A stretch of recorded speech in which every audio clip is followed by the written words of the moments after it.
235 lifetime judges during your administration, we have made history. Not just in a record-breaking number, but in the quality of the individuals who've been nominated and confirmed. I've served on the Senate Judiciary Committee for some time. As a matter of fact, all three of us have served on that committee for some time. And I think personally, I probably reviewed over 1,000 judicial nominees in the committee and on the floor. The record is clear. The nominees of President Joseph Biden to the federal bench represent the best of the judiciary, the best of America. When I became chair of the Senate Judiciary Committee, filling these vacancies and bringing balance to the court was the highest priority. We faced some extraordinary challenges. The first 2 years of the administration coincided with the longest evenly divided Senate in history. And for the past 2 years, Democrats have held only a narrow majority. On top of that, the Biden administration had fewer vacancies to fill on day one than the Trump administration did, in fact, fewer than half. Still, we succeeded beyond what anyone had hoped for. 235 judges confirmed. More than 1 out of every 4 judges now serving on the judicial bench were nominated by this President Joseph Biden.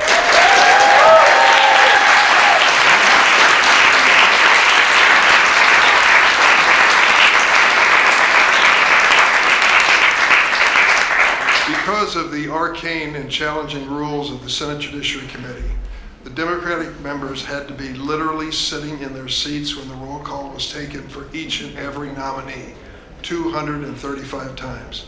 And for that and so much more, I give you a second, if you will, to remember the names of those who served so well. Dianne Feinstein, Sheldon Whitehouse, Amy Klobuchar, Chris Coons, Richard Blumenthal, Mazie Hirono, Cory Booker, Alexei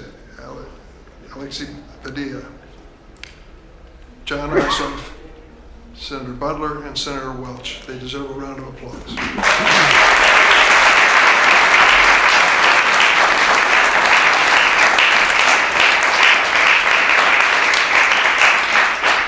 And I would be remiss if I didn't note the amazing staff that brought us here as well on my side. An extraordinary group of people, starting with Dan Swanson, Phil Brest, who served multi-years,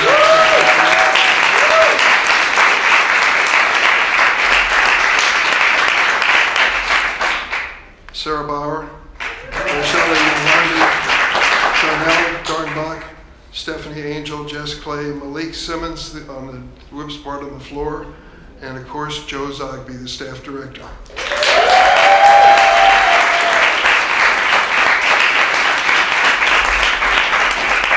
Let me just say the high point of the last 4 years for me, Mr. President, was when you kept your word and we were able to confirm Justice Ketanji Brown Jackson. If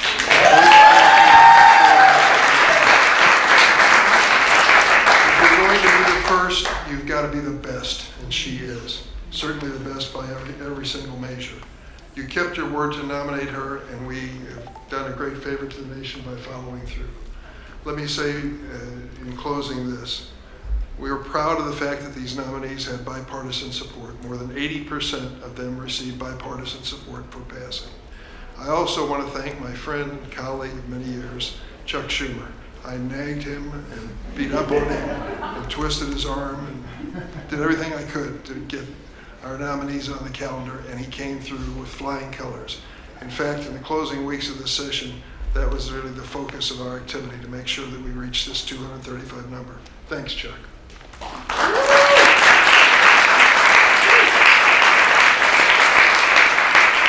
I'm grateful to be part of this historic opportunity. These men and women will be serving America for decades to come.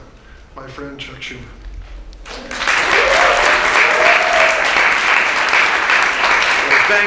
Thank you, everybody. It's a great day, and I thank everyone for being here. First, let me begin by thanking President Biden. We are here today because of your leadership, Mr. President.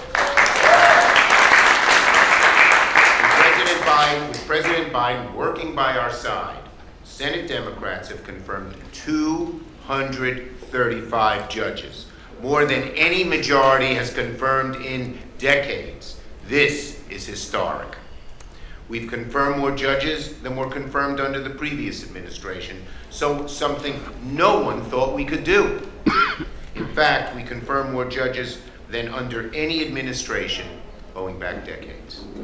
When people look back at the most consequential accomplishments of the last 4 years, two things will stand out.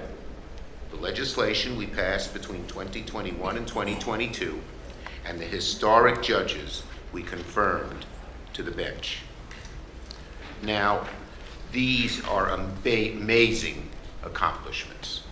Even more importantly, these judges come just in time. Our democracy faces an uncertain future, and many people are rightly worried. We hear incoming leaders say things about undercutting the well springs of our democracy that make many Americans anxious. The good news is that these judges will be a barrier against attacks on our democratic institutions. At the district level, these judges will have the first and often decisive impact on cases involving voting rights in elections and democracy writ large. Thanks to these judges, it is now far more likely today than it was just a few years ago that these attacks on democracy will be blunted. In short, these judges will be the shield that protects our democracy. So thank you. Thank you, President Biden, for leading the way in strengthening the bench. It couldn't have happened without you. You helped us construct a federal bench that will not only protect our institutions, but also that better reflects on America itself. I want to thank Chairman Durbin for his outstanding work over the last 4 years. He certainly was, as we say in Brooklyn, a nudge. That's a good word.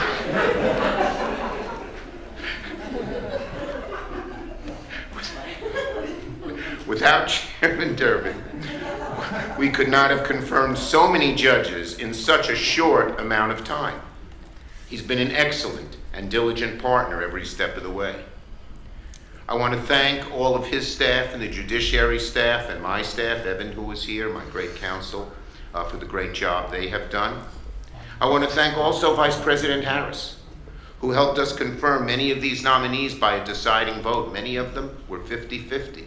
And without her being here, and she had to change her schedule, often at last minute notice, it might not have happened. Finally, thank you to all my colleagues on both sides of the aisle. As Senator Durbin noted, we did have some support from a group of Republican senators, and that helped us. So we thank that as well. Now, it is my pleasure, my sincere pleasure, to turn it over to the person who's led the way in this great effort, our President Joe Biden. Mr. President, what you have done in confirming what you have done in confirming a record number of judges will be one of the most important hallmarks of your legacy, which is, of course, very large and impressive. So thank you for your leadership all these many years. Let us welcome our great President, Joe Biden.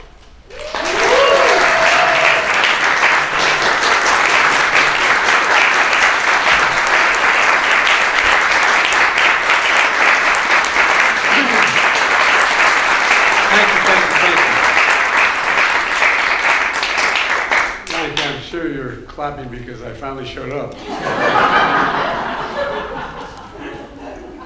I do apologize. We had a very busy schedule last over from New Year's Day on, dealing with two crises, one in Louisiana and one in Las Vegas. And I've assembled the entire defense and intelligence apparatus of the country in the Situation Room, and we've been spending a lot of time there. But I'm going to take another 2 minutes to talk a little bit about that and then go on to what we're here for. I want to give an update on the investigations into yesterday's terrorist attacks in New Orleans and the truck explosion in Las Vegas. I've just come from the meeting, not just to spend, while we prepare these remarks, the better part of an hour from my Homeland Security team. The number of people killed in New Orleans has risen to 15, including the attacker. 35 people were injured. Today, the FBI briefed me that as of now, we have no information that anyone else is involved in the attack. They've established that the attacker was the same person who planted the explosives in those ice coolers in 2 nearby locations in the French Quarter, just a few hours before he rammed into the crowd with his vehicle. They assess he had a remote detonator in his vehicle to set off those 2 ice chests. So there's no question that, remember all the talk about other people were involved, placed in, they have him, they have established he's there, and even established that he had a detonator to explode those ice chests. As I said yesterday, the attacker posted several videos just several hours before the attack, indicating his strong support for ISIS. Federal law enforcement and the intelligence community are actively investigating any foreign or domestic contacts and connection that could possibly be relevant to the attack. And so we're also continuing to investigate whether or not there's any connection between the New Orleans attack and the explosion in Las Vegas. As of now, they've just been briefed, they have not found any evidence of such a connection thus far. I've directed them to keep looking. The individual who rented the truck that exploded in Las Vegas also served as active duty U.S. Army. And the FBI is working with the Department of Defense on investigating, including the service members' possible motives and all those he worked with, who served with him, with things he'd say and do. I directed my team to accelerate these investigations so we have answers to our unanswered questions. They're making every single resource available to get the job done. And we're going to share the facts as soon as I learn them so the American public doesn't have to wonder. In the meantime, like I said last night, New Orleans is a city of tremendous spirit. You can't keep it down. You really can't. And we're seeing that today. The Sugar Bowl is back on. Kickoff is going to take off very shortly. If I don't get this damn thing done, we're going to be in real trouble. And the FBI has handed control of Bourbon Street back to local officials. Security of the area has been reinforced, and they should be open for business later today, the Bourbon Street. People in New Orleans are sending an unmistakable message. They will not let this attack or the attackers with his deluded ideology overcome us. None of us should fear that he'll overcome us. We're going to continue to relentlessly pursue ISIS and other terrorist organizations where they are, and they'll find no safe harbor here. I'll continue to provide updates in New Orleans and Las Vegas as the facts develop. Now to the business at hand. I can't tell you how much I appreciate these 2 men. Not a joke. You know, the fact of the matter is that the Majority Leader Schumer and Chair Durbin, their leadership has been invaluable. You know, from my days of leading the Senate Judicial Committee 200 years ago, I made judicial nominations a priority, and some of you may remember I was involved in some very contentious Supreme Court nominations over the years. And today I want to recognize a major milestone. The Senate recently confirmed its 235th federal judge, which is the largest number of confirmations in a single presidential term since the early 80s. That includes 1 Supreme Court justice, 45 Circuit Court of Appeal judges, 187 District Court judges, and 2 judges on the Court of International Trade. And they represent the best of America. It's all about preserving the Constitution. I made 3 speeches in this campaign, in my term as president. One when I first entered saying democracy is at stake, one I later made, anyway, I made 3 major speeches. The institutions are in jeopardy, in my view. And some of the decisions coming down, to me, made no constitutional sense. They're all highly qualified people we've known. They've had distinguished legal, judicial, and academic careers. It matters. Judges matter. You know, shaping the everyday lives of Americans, protecting our basic freedoms. You never thought we'd be talking about this.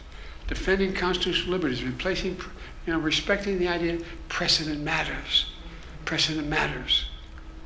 These judges will be independent, they'll be fair, and they'll be impartial. And they'll respect the rule of law. And most importantly, I know it sounds, I never thought I'd be saying this, they'll uphold the Constitution. They'll uphold the Constitution. When I ran for president, I made a promise that I'd have a bench that looks like America, that taps into the full talents of this nation. And I'm proud we've kept our commitment with the help of these two men and many others, bolstering confidence in judicial decision-making and outcomes. We have a record number of judges with backgrounds and experiences that have long been overlooked in the federal judiciary, like advocates for civil rights, workers' rights, immigrant rights, and so much more. The first former public defender to sit in the Seventh Circuit Court of Appeals. We also continue to put forward men and women who have been prosecutors and plaintiffs' attorneys, which has been a distant past of courts. No matter who they are or where they come from, all these appointees understand the role of a judge and are committed to the rule of law, the institutional safeguards built into our Constitution that upholds the rights and guarantees of the Constitution. You know, I've appointed the most demographically diverse slate of judicial nominees ever in the history of America. That represents all of America and the best of America. There's numerous historic firsts.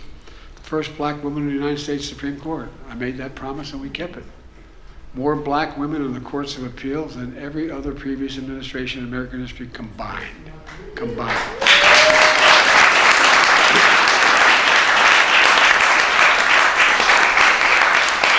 All of those stories for Hispanic Americans, Asian Americans, Muslim Americans. The list goes on. But the point is, for the first time in a long, long time, we have a bench that looks like it represents all of America. All of America. And a special thank you again to Leader Schumer and Chair Durbin, working tirelessly to move these nominations through the committee and onto the Senate floor in a very, I think it's not an understatement, it's a very contentious political period in American history. Think about it, one vote majority. I mean, it's amazing what they did. Other senators, Democrats and Republicans alike, work with my administration to fill vacancies in their states. You know, all these Republican senators, they weren't sending me Democratic nominees. They were sending Republican nominees. But we got sort of back to the basics, finding basic commitment to civil rights, civil liberties. Whether it was your counterpart and the leader of the Republican Party in Kentucky or wherever, we've got people who understand the institutional limitations and safeguards in the Constitution.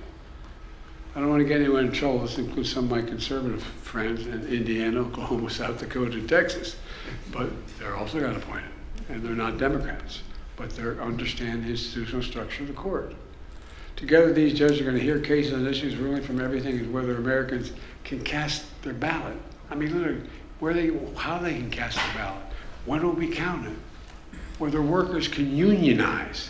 I thought we settled that in 1934. And make a living wage for their families. Whether children can breathe clean air and drink clean water and be mandated by the Congress to do so.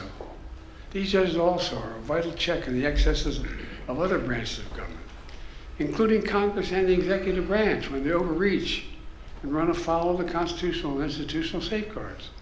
So let me close with this. I'm proud of the legacy that we'll leave our nation as it relates to judges. And I'm proud of the men and women who stepped forward and heeded the call to serve. I really mean it. Think about it. If I looked at some of you and said, I want to nominate you, you said, in this time? I'm serious. Well, I mean, I know this room is probably the only room that fully would understand and comprehend that. And folks, I know they'll continue to uphold our nation's founding principles of liberty, justice, equality, and do it for decades to come. As we say in my own neighborhood, it's a big deal. It's a big deal. And I, bless me, Father, for I have sinned. But all kidding aside, I'm really proud of the caliber, capacity, willingness, and the academic backgrounds of all these men and women we appointed. In fact, we appointed more women than others. It's just because I was raised in a household where all the women are smarter than all the men. But all kidding aside, I really think we'll be proud of these women and men that have been appointed. And I think we're going to reestablish the safeguards that were built into the Constitution. Everybody has an equal opportunity. That's what it's all about. So thank you all the leaders in this room for all you've done. Wouldn't have got done without you guys. Thanks for the recommendations and all the help. But most importantly, these two guys. The idea that from the beginning, when we had that first conversation, Chuck said we're going to appoint all these judges, we looked at each other like, are we kidding ourselves, right? Thank you, pal. Thank Thank you. you, thank you, thank you. Good. By the way, I've ruined his reputation by bragging so much about him. I was hesitant to do it during the election year because it might hurt him, but all kidding aside, every time we get in trouble, I literally ask my staff, I say, Durbin's there. Durbin's, you're the best, pal. You really are. Thank you. Thank you all.